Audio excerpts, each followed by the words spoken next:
Welcome friends. இன்றைக்கி நம்ம டேஸ்டியான ஜவ்வரிசி பாசி பருப்பு வச்சு தேங்காய் பாலோட சேர்த்து செஞ்ச பாயசம் எப்படி பண்ணலான்னு பார்க்கலாம் வாங்க. இதில் தேங்காய் பால் சேர்த்து செஞ்சதில் ரொம்ப அருமையாக இருந்ததுங்க. வாங்க இப்போ இந்த டேஸ்டியான ஜவ்வரிசி பாசிப்பருப்பு தேங்காய் பால் பாயசம் எப்படி பண்ணலான்னு பார்க்கலாம். அதுக்கு முன்னாடி என்னோடய சேனலை சப்ஸ்கிரைப் பண்ணாதவங்களாம் சப்ஸ்கிரைப் பண்ணிவிட்டு கூடவே பக்கத்தில் இருக்கிற பெல் ஐக்கானையும் கிளிக் பண்ணிக்கோங்க. இப்போ இதுக்கு என்னென்ன தேவைன்னு பார்க்கலாங்க. ஒரு 1/4 கப் பாசிப்பருப்பு எடுத்துக்கலாம், பைத்தம்பருப்பு. 3 ஸ்பூன் ஜவ்வரிசி எடுத்துக்கலாங்க. ஒரு 3/4 கப் பொடிச்ச வெல்லம் எடுத்துக்கலாம். அரை மூடி தேங்காய் திருவினது எடுத்து வச்சுக்கலாங்க. நெய் ஒரு 3 ஸ்பூன் எடுத்துக்கலாங்க. தேவையான முந்திரி பருப்பு திராட்சை எடுத்து வச்சுக்கலாம். ஒரு 3 ஏலக்காய் இது போல் பொடி பண்ணி எடுத்து வச்சுக்கலாங்க. இப்போ இந்த பாசிப்பருப்பும் ஜவ்வரிசியும் நம்ம வெறும் கடாயில் போட்டு வறுத்துக்கலாங்க. அடுப்பில் ஒரு அடிகனமான பாத்திரம் வச்சுட்டு நெய் ஒரு ஸ்பூன் ஊற்றிட்டு பாசிப்பருப்பு போட்டு நல்லா வறுத்துக்கலாம். நல்லா செவக்கிற வரைக்கும் வறுத்து எடுத்து வச்சிடலாங்க.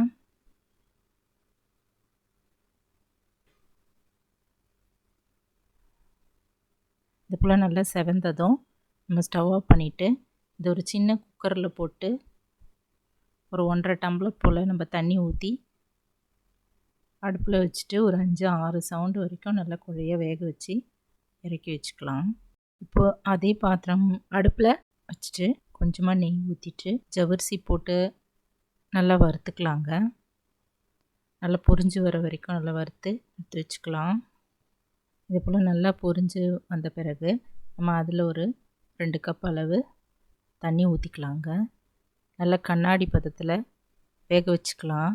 வேகட்டுங்க, மூடி வச்சிடலாம்.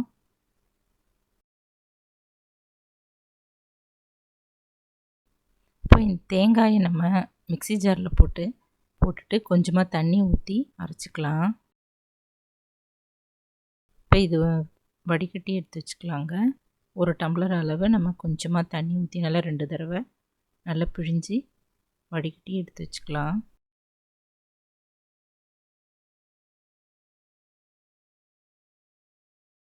ஒரு பாத்திரம் வச்சுட்டு ஒரு டம்ளர் தண்ணி ஊற்றிட்டு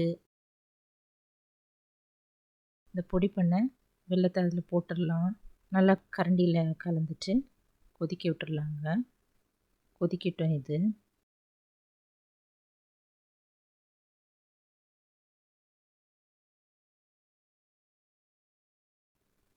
வெள்ளெல்லாம் கரைஞ்சி நல்லா கொதிச்சிச்சு. இப்போ அதை வடிகட்டிக்கலாங்க. இதையும் எடுத்து வச்சுக்கலாம். பருப்பு நல்லா வெந்துருச்சுங்க. இப்போ ஜவ்வரிசியும் நல்லா கண்ணாடி பதத்துக்கு வெந்துருச்சு. இதையும் நம்ம இறக்கி வச்சுருவோம். ஸ்டவ் ஆஃப் பண்ணிவிட்டு இறக்கி வச்சிடலாம். இறக்கி வச்ச பருப்பை நல்லா இது போல் கரண்டியில் கடைஞ்சிக்கலாம். கொஞ்சம் தண்ணி இதில் ஆட் பண்ணிடலாங்க. இப்போ அடுப்பில் ஒரு அடிகனமான பாத்திரம் வச்சுட்டு அதில் இந்த பருப்பை ஊற்றிக்கலாங்க. கூடவே கொஞ்சம் தண்ணியும் கரைச்சி ஊற்றிக்கலாம்.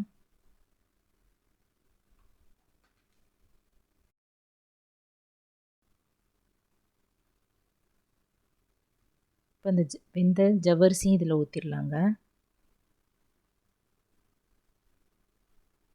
இப்போ நம்ம வடிகட்டி எடுத்து வச்சுருந்த வெள்ளை கரைசை இதில் ஊற்றிக்கலாம். இப்போ கரண்டியில் நல்லா கலந்துடலாங்க. ஸ்வீட் நல்லா என்ஹான்ஸ் பண்ணி கொடுக்கறதுக்கு நம்ம இதை பிஞ்ச் ஆஃப் சால்ட் இதில் போட்டுடலாம். மூடி வச்சிடலாம். ஒரு கொதி வரட்டுங்க.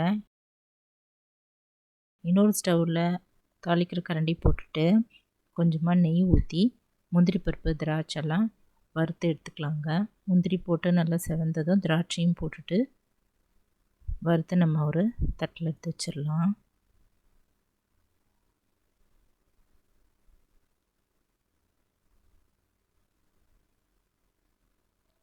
இப்போ இது நல்லா பாயசம் நல்லா கொதி வர ஆரம்பிச்சிருச்சுங்க.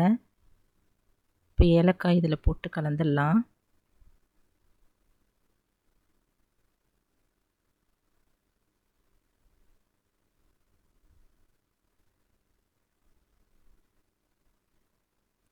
கடைசியாக தேங்காய் பால் நம்ம பிழிஞ்சு வச்சுருந்த தேங்காய் பால் ஊற்றிட்டு கலந்துட்டு மூடி வச்சிடலாம். ஒரு கொதி வந்ததும் ஸ்டவ் ஆஃப் பண்ணிவிட்டு இறக்கி வச்சுக்கலாங்க. இப்போ நல்லா கொதிக்க ஆரம்பிச்சிருச்சு. நம்ம இந்த ஸ்டேஜில் வறுத்து வச்சுருக்கிற முந்திரி பருப்பு, திராட்சை இதெல்லாம் போட்டுட்டு ஸ்டவ் ஆஃப் பண்ணிவிட்டு இறக்கி வச்சிடலாம். நல்லா டேஸ்டியான ஜவ்வரிசி பாசிப்பருப்பு பாயசம் தயாராகிடுச்சுங்க. தேங்காய் பால் இதில் ஆட் பண்ணதால் ரொம்ப அருமையாக இருந்தது. நீங்களும் இந்த நல்ல டேஸ்டியான ஜவ்வரிசி பாசிப்பருப்பு பாயசம் ட்ரை பண்ணி பார்த்துட்டு எப்படி இருக்குன்னு கமெண்ட்டில் சொல்லுங்கள் ஃப்ரெண்ட்ஸ். இந்த வீடியோ பிடிச்சதுன்னா குக்கிங் வித் சித்ரா அன்பு சேனலை சப்ஸ்கிரைப் பண்ணிக்கோங்க. தேங்க்ஸ் ஃபார் வாட்சிங். நம்ம அடுத்த வீடியோவில் பார்க்கலாம். நன்றி, வணக்கம்.